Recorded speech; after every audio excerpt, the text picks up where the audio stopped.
So, I did a thing. I got a boat. This is for free. 100% for free. I want the trailer, but it comes with the boat. That's how it goes. So I got to deal with that. So I'm giving the boat away for free. Got a few people interested already. Worst case scenario, I'm going to have to go dump it in the dump, which will cost me like $200. So the adventures this month just keep going. So now I'm going over to my old work to store this there until it gets picked up. So we'll see how it goes. Doesn't seem to be sagging too bad. Pulls pretty smoothly. Tires are holding air. So, it's amazing what you can get for free if you just spend a little bit of time messaging people online. What's up, Dutch? So we're here. Successfully made it to Spring Valley with the boat. Trailer pulled real nice. I'm happy with it. This 4-cylinder two-wheel drive can really handle some shit. It's amazing. Anyways, yeah, so I got a few people interested in the boat, just trying to get rid of the boat, and then we can start on the trailer.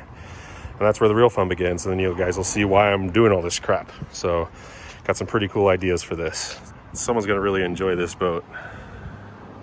So it took us 3 hours, but there's no boat there, and I cut my finger. This is a factory bandage.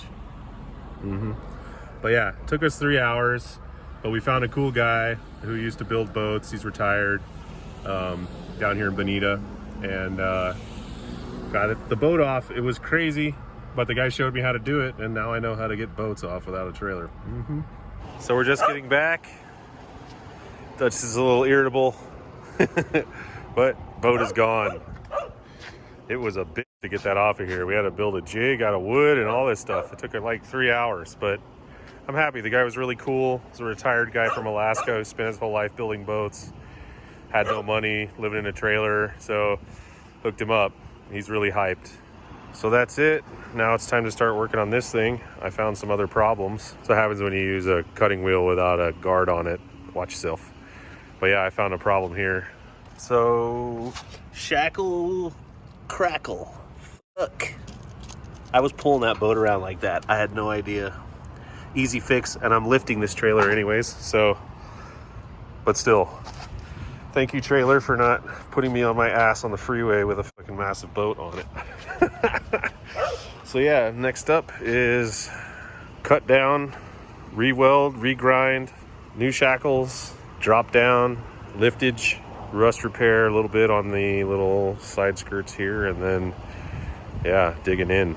So boom. All right, so first real day working on the trailer. Yeah, I've already been pulling little things off, but like actually working on it. Had these like side supports for the boat, so I got those cut off. Just gonna leave that in there. Probably gonna replace this whole piece because it's just kind of exterior and it's kind of rotted, so not big on that.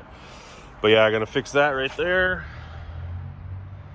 So I'm gonna have to cut all that out, refab that all up. I got new springs, and then I'm probably going to switch that around, spring on top of the axle, so I can get a lift kit. If not, I'm gonna flip the axle around, maybe do both. So you'll flip it around and then spring it underneath, and that'll give me like a 5-inch lift. Because the boat trailers, they run real low because they got a V. And I can't be running too low off-road, so yeah. But I'm happy. Got some things grinded down, got it ready to work tomorrow. So tomorrow's when I'm really gonna dig into all this, so yeah.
kind of see here what I've done.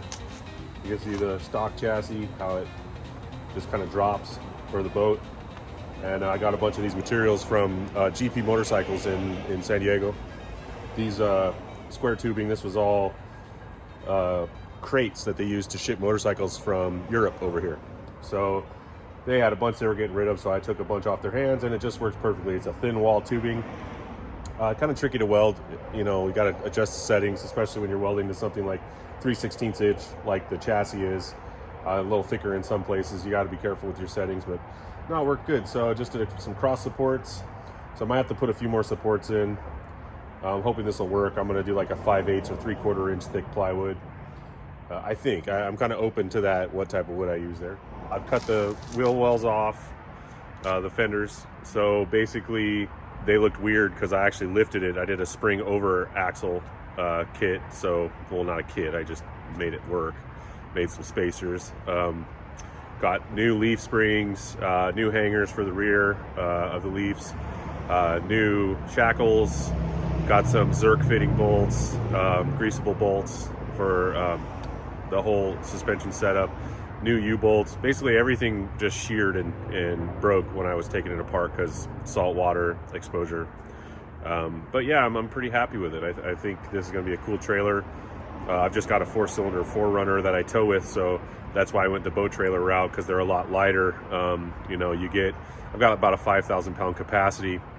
You know, most trailers are kind of pushing 3,000 or more when you get them straight out of the gate. So couldn't really go that direction. So I'm just trying to keep it light. You know, might go enclosed with it eventually. I'm not really 100% on whether I want to do that or not. We'll just kind of see how it tows, but some really spotty welds on the tongue. Had to clean those up and plate a bunch of stuff. Yeah, and then added a little hitch receiver on the back, so if I want to put a motorcycle carrier there, I can do that. Kind of save some deck space, not having the bike there, and kind of give me a little more flexibility, I guess. And then I could even put another, you know, hitch storage thing back there, you know, hitch barbecue, hitch toilet seat. I mean, they make all kinds of shit, so you never know what I could use there. Just a little bit of versatility. So yeah, so now what I'm doing is I'm going through and I'm gonna spot some things in. There's a lot of rust, as you can see. It's really just surface, nothing too bad. So I got some of this Hobo Freight Special Rust Reformer. I don't know, it doesn't even have a ball inside. It's a little strange, but it definitely was in my budget at $3.97 clearance sale per can. So got a few cans of that, so I'm gonna hit this with a wire brush and then get that dialed in. But yeah, I've just been doing this in my spare time, doing mobile mechanic work. My schedule is pretty random. Some days I'm gone all day, some days I have a lot of time. Lance here has been really kind enough to let me bring this into a nice accessible spot, lets me use the facility, lets me use this welding gear, materials, paint, all kinds of stuff. So he's great dude. Learned a lot from him in 6 years. You know, he's got a really eclectic collection of cars, and you know, he has got a media background like me. Like I did video editing for 20 years. He owned a marketing agency for even longer than that, and he retired, moved out to California from Pennsylvania, and got a shop at Ocean Beach, and that's where I met him. Right as he had a worker leave, I came in, needed some hours, so he brought me under his wing and put me through boot camp for about 6 years, and we moved from there in Ocean Beach out here to Spring Valley, and this massive facility, really awesome place. We've really improved this a bunch. We put up this awning, we built a whole mezzanine inside with a drawbridge. I mean, we've done all kinds of stuff. So really all around experience has just been awesome. I went freelance again at the beginning of the year. He has a new worker he's taken under his wing named Joey, fresh out of welding school, great kid. So yeah, he's kind of going through the boot camp now, and I'm kind of out on the streets causing ruckus. So anyways, back to this project. So today I've got a few things left on the list to do. I haven't got my plywood yet. I got to get plywood. I got to get D-rings. I got to handle this rust first and foremost.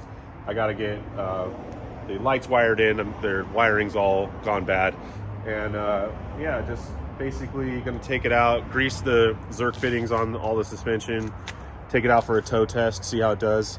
See if I need to make any adjustments there with the axle and the wheels. yeah, treat the rust, get it wired up, and then put the deck on, D-rings on, and then I'm pretty much good to go from there. So this is mainly for my Suzuki, the LJ20 build, and so that's a very lightweight build, especially with the motorcycle engine that I have in it right now. But yeah, so I'm gonna get down on this rust right now and see how it goes. Okay, so verdict is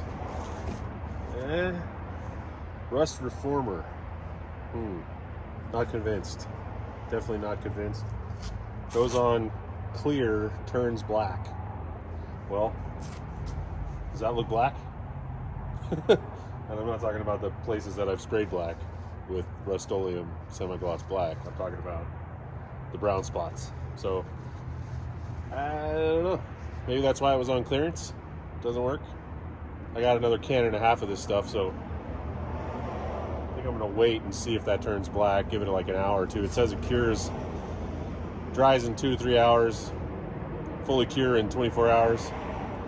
So we'll see what happens then, and then whether I want to use this stuff. Well, hey, it's only the cost of a normal, you know, a couple of bucks more than one can of paint now. I think Rust-Oleum's like $8 a can, so 12 bucks for 3 cans. If it's doing a little bit of something to stop the rust from growing, then maybe I'm getting a little protection out of it. We'll see. I'm kind of more of the thought of just spraying the damn thing with a load of paint and then just keeping the paint on it, right? So anyway, so now I'm gonna move on. I'm gonna grease these Zerk fittings, and then gonna hook up the 4Runner, and we'll take it for a little drive, and we'll see how she does. And I also got to hook up the portable magnetic tow lights so that we're not super riding dirty. We'll just be partially riding dirty because I don't have this registered in my name yet, but it's got plates, so should be all right. Just gonna cruise around the streets here, and then see how it goes.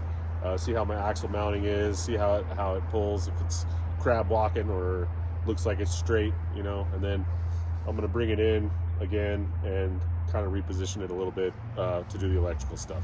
So yeah. So of course, since I don't work here anymore, I can't find the grease gun. It's not where it's supposed to be. Texted the other employee. He says it's where it's supposed to be. It's not where it's supposed to be. So I'm just like, okay, yo. So I got these really fancy bolts with these Zerk fittings on them, and I can't grease them. So what I did, I found some spray grease, and I just juiced it up a little bit, which should be fine just for a little stroll around the block.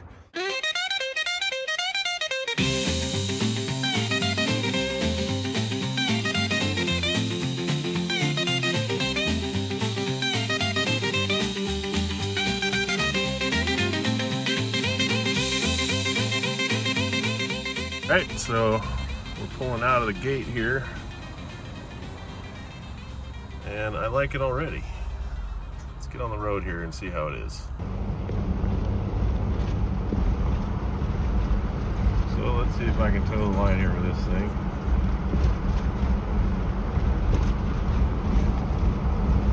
Looks like it's pulling fine. Feels good. Barely feels like there's anything connected. It is riding pretty stiff, I will say that. It's bouncing quite a bit because there's no weight on it, which is pretty good. All the suspension seems to be working, so let's call that a check mark. All right, I'm gonna do a hard right here and see how that goes. Feels okay.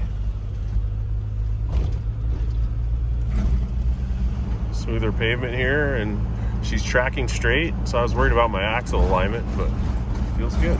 Brought it up here to a sharp turn so I can do a U-ey, and it's doing all right. How you doing, Dutch? A little twitchy, as is with most single axle trailers, but I'm happy with it. So it's looking pretty level. It bounces a bunch, but I've got 3,500 pound springs on there, so that was kind of to be expected, and it's got like no weight on it at all, so it's just like pinging off of every little crack. It's looking pretty level. It's a little bit down in the front, but I'm like at a flat hitch right now, so where my receiver is located, if I just get a hitch with like a little bit more lift, maybe like an inch more lift, Maybe could even do it with some washer on my ball. And then I think we'll be all right. But also it's not loaded right now, so when it has a load on it, it'll probably be level. So all in all, pretty happy with the first outing. That's it for today. Make sure to like, comment, and subscribe, and I'll catch y'all in the next segment.